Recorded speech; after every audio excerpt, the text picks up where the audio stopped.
What's up guys, welcome back to the channel. Today we're going to talk about the top 5 headphones that I recommend for people who are just now starting out with music production. So like I said, these are beginner headphones, even though there's a lot of professionals who actually use them. They're just relatively inexpensive compared to some other headphones, so that pretty much means that if you're a fan of open back headphones, they're probably not going to make it on this list. I believe all of these are actually under $500. I actually made a list so I wouldn't forget. The skin case, or not, it's not even a case, it's just a skin. I got it from D brand. If you watch any tech videos, you know what D brand is. I'm very big fan of these now, very big. So yeah, check out D brand. D brand, if you want to sponsor, hit me up.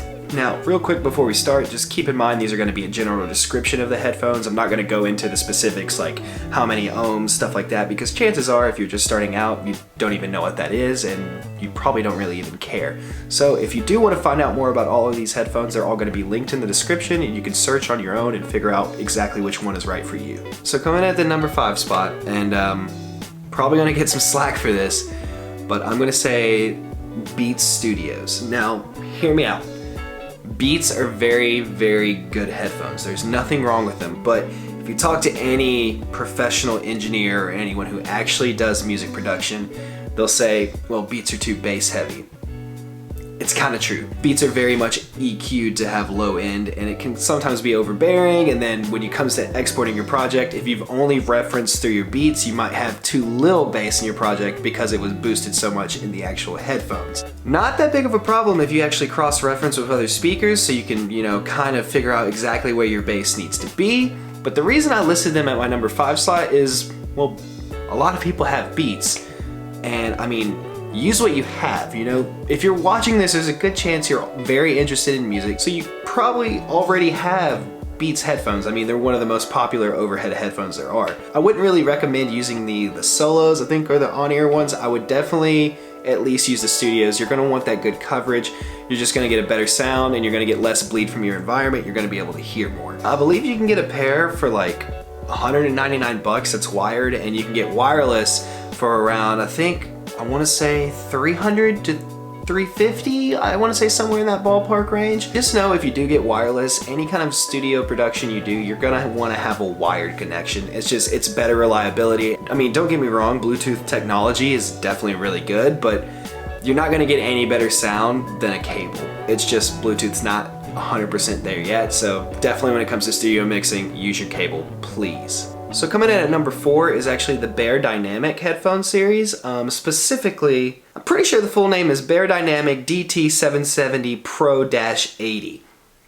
It's a very long name, but they're very good headphones. This is actually kind of along the lines of Beats, where it's not necessarily a flat sound. You do have an EQ that's kind of lending itself to a little bit more bass response, but I'm pretty sure these headphones go for around $153, so they're not a really bad price. They're comparable to, say, an entry-level Beats that are non-wireless. They do have a little bit more of low end like the Beats do. However, with these, they seem to be very popular with electronic producers. So if you're interested in doing electronic music, I would definitely look into these. There's obviously a reason that so many people like them. So coming in at number 3, we have the Sony MDR7506s. Again, a little bit of a longer name. So these come in as by far the most inexpensive headphone on this list at, I believe you can get them on Amazon for around $79, which is unbelievably low for how good these headphones actually sound. This is probably the best for the price point, to be honest. They're not better than, say, the number 2 or number 1 slot, definitely.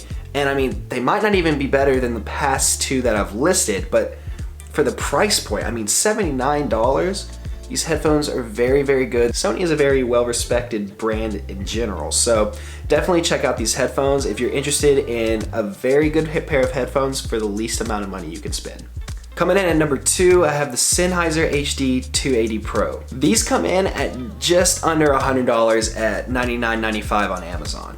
And Sennheiser, they're known for good headphones. So these headphones are starting to get into more of a flatline range. There's nothing really special about either end. It's just an all-around great quality headphone, and I mean, for $99, these headphones are actually well renowned for being super comfortable. So if you're planning on having extended sessions in your studio, whether at home or on the go, wherever you are, if you're planning on listening for a long time, you might want to consider these because they are super comfortable. Coming in at number 1, we have a pair of headphones that I believe is completely undervalued, and I think a lot of people actually realize how good these headphones are. I'm talking about the Audio-Technica M50Xs. These headphones come in at $149, which is more expensive than some of the models we've talked about, but these compete with $1,000 headphones. These compete with $2,000 headphones. Their frequency range is just absolutely phenomenal. They have great lows, they have great mid, they have great high, and it's all super well balanced. There's nothing super standing out on it. It's not completely a flat line, but it's pretty dang close. If you have $150, which I mean, keep in mind, for studio headphones, $150 is freaking amazing.